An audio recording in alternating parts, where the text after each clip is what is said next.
राजस्थान के प्रभारी आदरणीय रंधावा साहब, प्रदेश कांग्रेस के अध्यक्ष गोविंद डोटासरा साहब, हमारे प्रभारी मंत्री वीरेंद्र ओला जी, रामेश जूडी जी, विधायकगण कैसा पूनिया जी, अनिल शर्मा जी, मनोज मेघवाल जी, कानूकारी बुधवाली, मोहम्मदलाल पुजारी जी, संजय कसबा जी, प्रधान साहब, प्रियंका बानो, चेयरमैन नगर पालिका तारानगर, इंदिराज खिचर जी, उषाराम जी गोदारा, राजेंद्र सारण जी, मदन जी पांड्या, भागीरथ जी, अमित बुढ़ानिया, रजिया गहलोत, पायल सैनी और जसवंत स्वामी जी, रवि जाजरिया जी और तमाम उपस्थित नेतागण, भाई और बहनों, नौजवान साथियों, मैं देख रहा हूँ जब से आया हूँ तब से आप जिस रूप में बैठे हुए हैं। बुढ़ानिया जी ने ठीक कहा,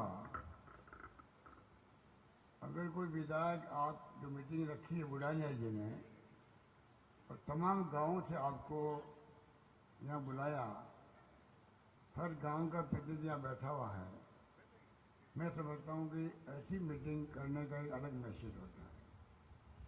और कोई नेता आते हैं दूर दूर से, बार बार जाना होता नहीं है, अपनी बात कह देता है वो, तो कम से कम एक संदेश लेके जाते हैं आप लोग, और संदेश के माध्यम से गांव का गरीब तक बात पहुंचती है कि वास्तव में मीटिंग में गए थे तो वहाँ क्यों गए थे, महंगाई राहत सीवरेज का क्या फायदा है, प्रशासन गांव के संग अभियान चल रहा है, उसमें किस प्रकार से हम लोग लाभान्वित हुए हैं। तो मुझे अच्छा लगा कि बुढ़ानिया जी ने कहा कि ये हर गांव के लोग आए हैं और पूरा मेला लगा हुआ है यहाँ पर। सब बातें आपको मेरे पूर्व वक्तों ने कही। मैं आपको इतना कहना चाहूँगा कि मेरा भी फर्ज बनता है कि ठीक कहा गया, मैं तीसरी बार आपके आशीर्वाद से मुख्यमंत्री बना, तो मेरा फर्ज बनता है कि मैं अंतिम सांस तक कैसे आपकी सेवा करूं। मेरे लिए पद इम्पोर्टेंट नहीं है, पद मुझे बहुत मिल गए। इंदिरा गांधी जी ने मुझे मंत्री बना दिया अपने ज़माने के अंदर, लगातार मैं मंत्री रहा या प्रदेश कांग्रेस अध्यक्ष रहा या इसी जगह महामंत्री रहा या मैं आपके बीच में खड़ा हूँ मुख्यमंत्री प्रथम सेवक के रूप में। पर मुझे इस बात का संतोष रहेगा कि जन कल्याण के कामों को कैसे अंजाम दिया जाए, किस प्रकार से शिक्षा में, स्वास्थ्य में, पानी की योजना, जल जीवन मिशन हो या नहरी तंत्र हो सिंचाई के लिए, बिजली का उत्पादन हो, हालांकि बिजली का भी कुछ संकट भी है, कोयले का संकट बहुत बड़ा है, छत्तीसगढ़ से कोयला आ नहीं रहा है, चिंता लगी हुई, अगले रबी की फसल आएगी, खरीफ की आएगी तो बिजली चाहिए किसानों को, हम लोग अभी से लगे हुए हैं। और सड़कों की बात है, शानदार सड़कें राजस्थान बन रही है, mega highways, state highways, village major roads, district major roads, national highways. आज राजस्थान सड़कों के मामले में भी देश में गुजरात के मुकाबले आगे बढ़ चुका है। कोई जमाना तक गुजरात के अंदर सड़कें अच्छी होती थी, कहावत बन गई थी कि जब गुजरात से आप आओ गाड़ी में बैठ के सोते सोते, अगर नींद खुल जाए सब लोग राजस्थान आ गया, इतनी बुरी हालात थे। आज उल्टा मामला हो गया, सड़कें शानदार राजस्थान की, सारे काम गिनाए आपको बुढ़ानिया साहब ने, बाकी रखा ही नहीं। और आप सोचिएगा कि जो मैंने वादा किया था, ये तो आप मानोगे कि मैं वादे पे खरा उतरा हूँ कि तुम मांगते मांगते थक जाओगे, मैं देते देते नहीं थकूंगा। अब इसकी इतनी इसलिए हिम्मत हो रही है बुढ़ानिया साहब की, अभी और मांगे जारी रखे हुए हैं। अरे इससे अच्छा होता, आप जब मैंने कहा मांगते मांगते थक जाओगे और मैं देते देते नहीं थकूंगा, तो आपको जिला तारानगर जिला मांग लेना चाहिए था उस वक्त में। आप चूक गए। अरे मैंने भाषा में ही बात करी, भाई चूक गए, मैंने तो वादा क्या रखा था, मांगोगे मिलेगा। जो जिन लोगों ने मांगा तो मैंने देने का प्रयास किया, 19 जिले बन गए। तो आप सोच सकते हो कि सरकार ने सुशासन देने में कमी नहीं रखी। देखिए, और एक के बाद एक कॉलेज हो, तहसील हो, एसडीओ ऑफिस हो, नगर पालिकाएं हो, सड़कें हो, आयुर्वेद कॉलेज हो, कृषि कॉलेज हो। बताइए, कृषि कॉलेज के मेरे पास आंकड़े थे अभी, आपको आश्चर्य होगा कि पिछले साल में खुले 250 कॉलेज राजस्थान के अंदर, और मैंने 5 साल में खोल दिए 303 कॉलेज खोल दिए। 303 कॉलेज खोल दिए राजस्थान में। कृषि कॉलेज जो है पिछले साल में खुले हैं, 12 कॉलेज खुले राजस्थान में। मैंने इन 5 साल में 42 कृषि कॉलेज खोल दिए। 42 कृषि कॉलेज। बताइए आप, अगर आंकड़े देखें अपन पूरे 5 साल के, पिछले 5 साल में, आपको आश्चर्य होगा। एक आधी बार मैंने पढ़े भी थे असेंबली के अंदर। इसलिए मैं कहना चाहूंगा कि चौमुखी विकास जिसको कहते हैं, वो विकास राजस्थान में हो रहा है, हुआ है। ये गौ माता की बात करते हैं लोग, हिंदू धर्म की बात करते हैं। क्या हम लोग हिंदू नहीं हैं? चुनाव आएंगे तो जोर शोर से ढोल पीटेंगे, हिंदू धर्म की बात करेंगे, मुस्लिम की बात करेंगे वोट देने के लिए। कृपा करके वक्त बदल गया है। देश हित में क्या है, प्रदेश हित में क्या है, वो आपको देखना है। विकास कौन करवा सकता है, योजना कौन बना सकता है, महंगाई कम करने के लिए कौन अभियान चला सकता है, आपको इन बातों का ख्याल भी रखना पड़ेगा। क्योंकि मोदी जी और अमित शाह जी तो आज जो चुनाव लड़ने के लिए पैसा इकट्ठा करते हैं, आपको मालूम है, एक तरफा पैसा इकट्ठा हो रहा है बीजेपी के बाद में। तमाम पार्टियों को उन्होंने नेश नाबूद कर दिया है। इनकम टैक्स की धमकी, ईडी की धमकी, सीबीआई की धमकी। इसका मतलब क्या हो रहा है? अगर कोई खिलाड़ी है मैदान में, दोनों टीमें जो है, अगर दोनों के साथ में इक्वल मैदान नहीं होगा सुविधा वाला, तो आप कैसे कह सकते हो कि ये टीम जीत गई है? मैदान तो इक्वल होना चाहिए दोनों खिलाड़ियों का। ये एक टीम के साथ में एक पार्टी राज लाना चाहते देश के अंदर, लोग समझ नहीं पा रहे। रशिया में, चाइना ऐसा ही है, वहां पर एक पार्टी का राज है। चुनाव का नाटक होता खाली। हिंदुस्तान में माई बाप आप लोग बैठे हुए हो, ये गांधी की देन है, पंडित नेहरू की देन है, सरदार पटेल की देन है, मौलाना आजाद की देन है, अंबेडकर की देन है।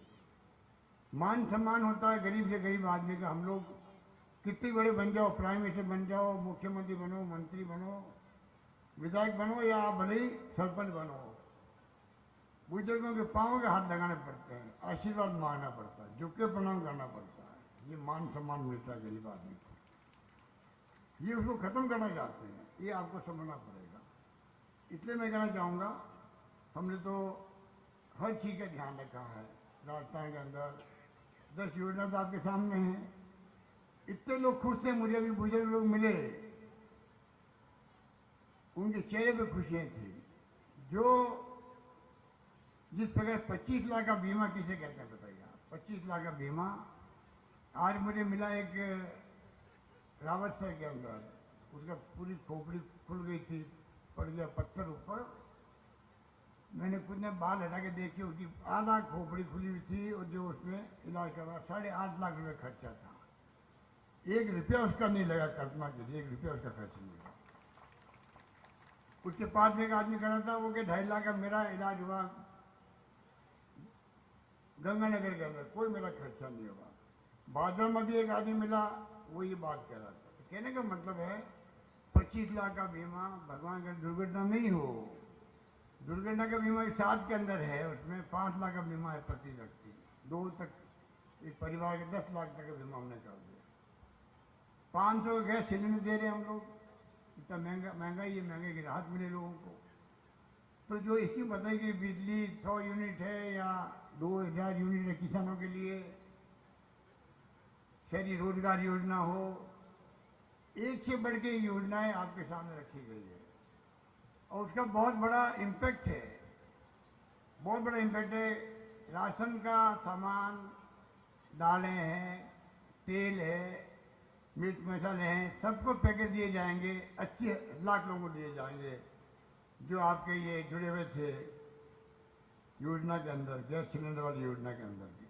तो मैं निवेदन करना चाहूँगा आपको, कामों की कोई कमी नहीं है, बल्कि हमने 1,35,00,000 लोगों को, महिलाएं मुख्य है परिवार की, उसके अंदर चिरंजीवी योजना 25 लाख वाले में, उसके अंदर हमने महिला को मुखिया बनाया परिवार का। उन सबको जो है मैंने घोषणा कर रखी है, क्योंकि वो टेलीफोन एक साथ मोबाइल सप्लाई नहीं हो पा रही है। 1,35,00,000 मोबाइल फोन देना, स्मार्टफोन, 3 साल की इंटरनेट सेवाएं फ्री, 3 साल इंटरनेट सेवाएं फ्री। 40 लाख जो है रक्षाबंधन पे हमने तय किया है, एक साल नहीं दे पा रहे तो 40 lakh mobile phone, smartphone Rakshabandhan पे 40 लाख स्मार्टफोन डिस्ट्रीब्यूट होंगे, ये मैं घोषणा करना चाहता हूं आपके साथ। इस प्रकार से महिलाओं के लिए आधा किराया कर दिया रोडवेज के अंदर। कितना आपने जो कहा, मैं समझता हूं कि गौशाला की बात करते हैं, अभी 9 महीने का हम लोग गौशाला में अनुदान देने लगे, 9 महीने का, मंदिशालाओं को 12 महीने का। ये गाय माता की बात करते हैं, अरे भाई हम गाय को नहीं मानते हैं क्या? हम हिंदू नहीं है क्या?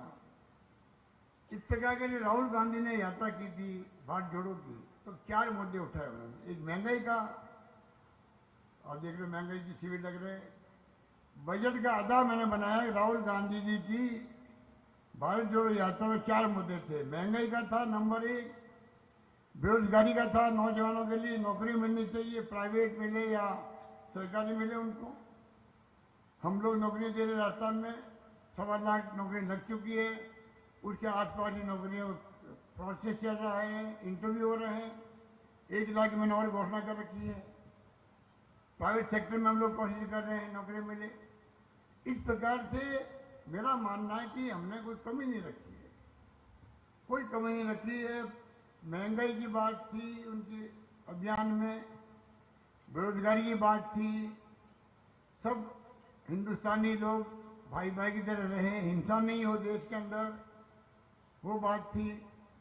और अमीर गरीब की खाई नहीं बढ़े, ये आर्थिक नीतियों की बात है देश की, जिसकी तरफ उन्होंने ध्यान आकर्षित किया प्रधानमंत्री मोदी जी का।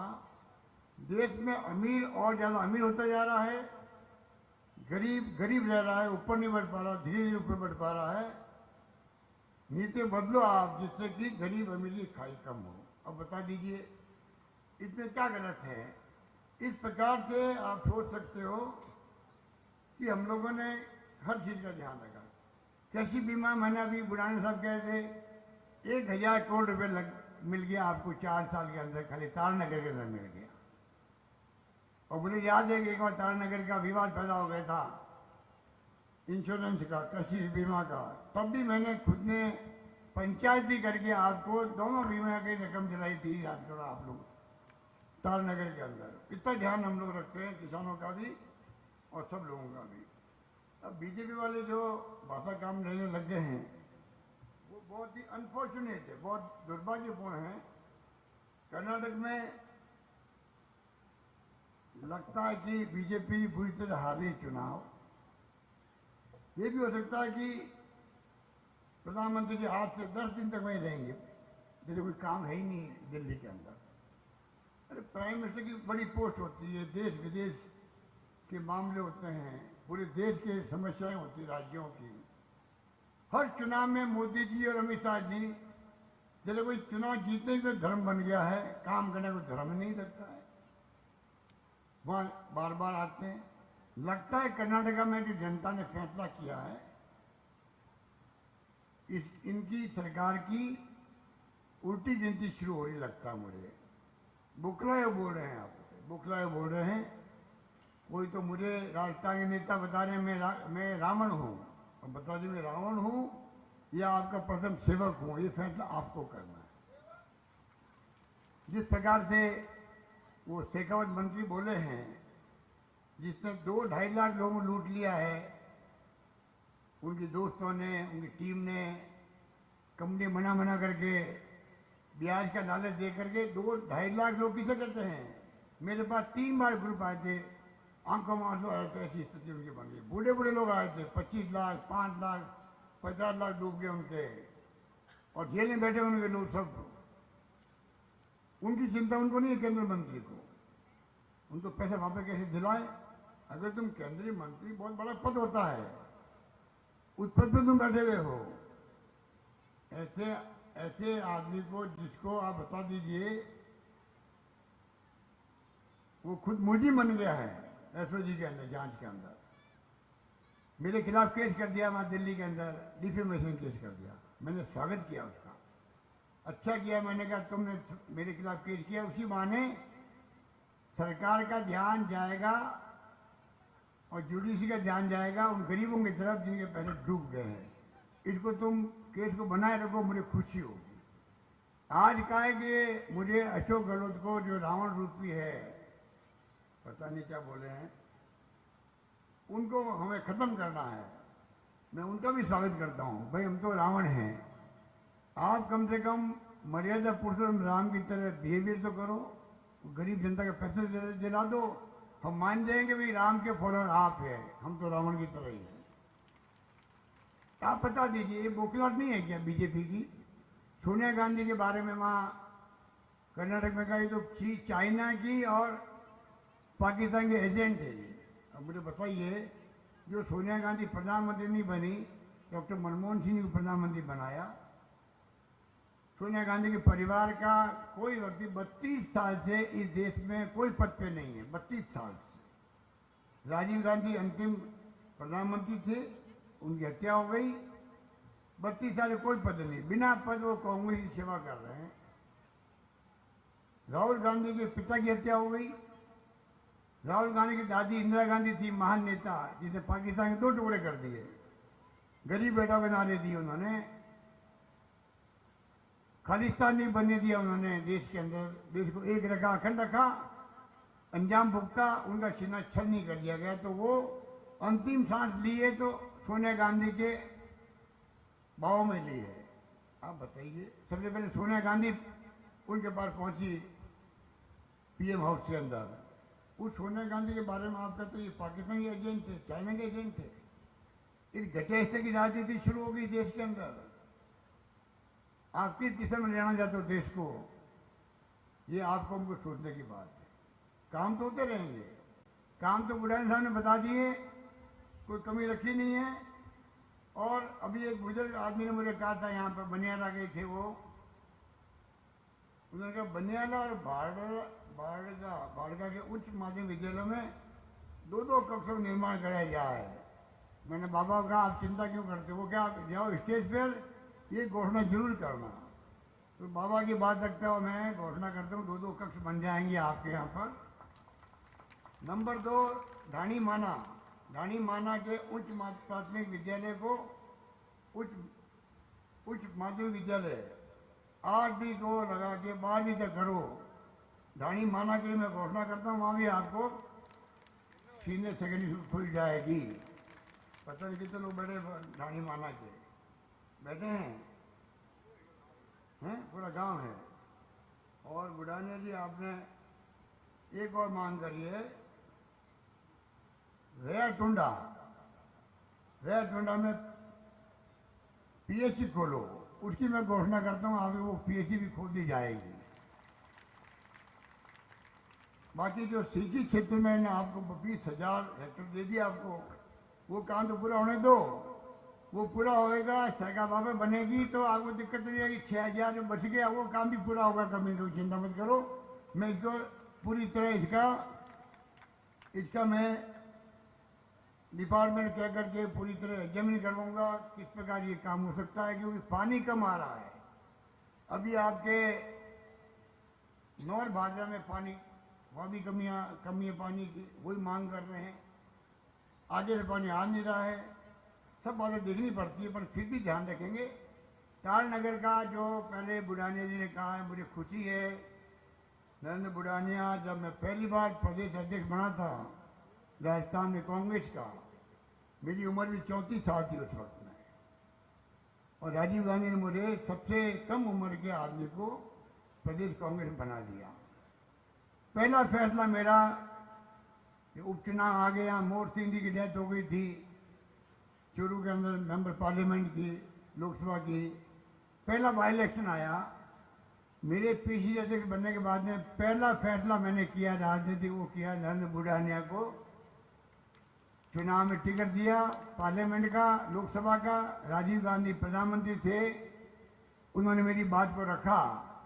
वो दिन आज दिन करीब 40 साल हो गए होंगे, लगभग 38 साल हो गए होंगे।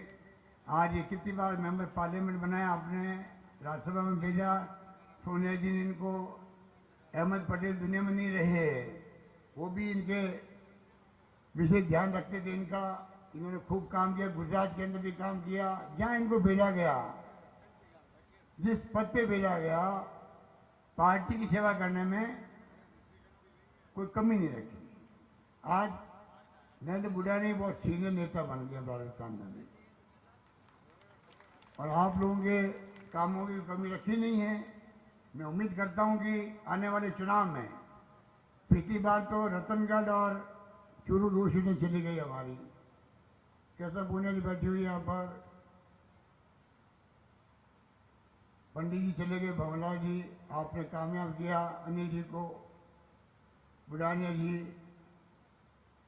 जितनी सीटें आपकी है, और हमारा नौजवान साथी मेघवाल भवनलाल जी मास्टर चले गए हमारे बीच से।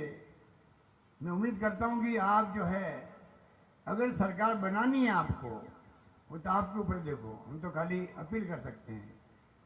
अनुभव कहता है कि जब सरकार नहीं बदलती, बदल जाती सरकार, वापस रिपीट नहीं होती है, कई स्कीमें बंद कर देती नई सरकार।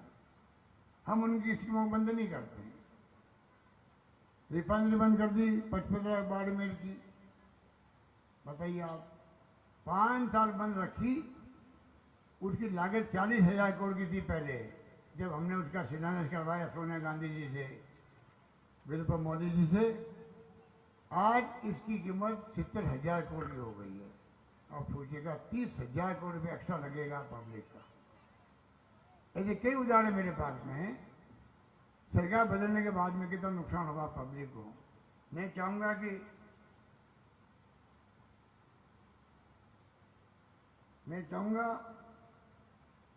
कि आप जो है, इस बार वापस लोगों का मूड लग रहा है सरकार रिपीट करने का। आप सबसे मेरी अपील है, तमाम लोगों को, आप लोग तमाम उम्मीदवारों को जिताओ इस बार कांग्रेस के। इन्होंने खूब काम किया, जो एमएलए बैठे हैं, कृष्णा जी हो चाहे मेघवाली, जो भी नए नए बने थे, बुढ़ानिया जी ने बता दिया आपको, कोई कमी नहीं रखी हम लोगों ने।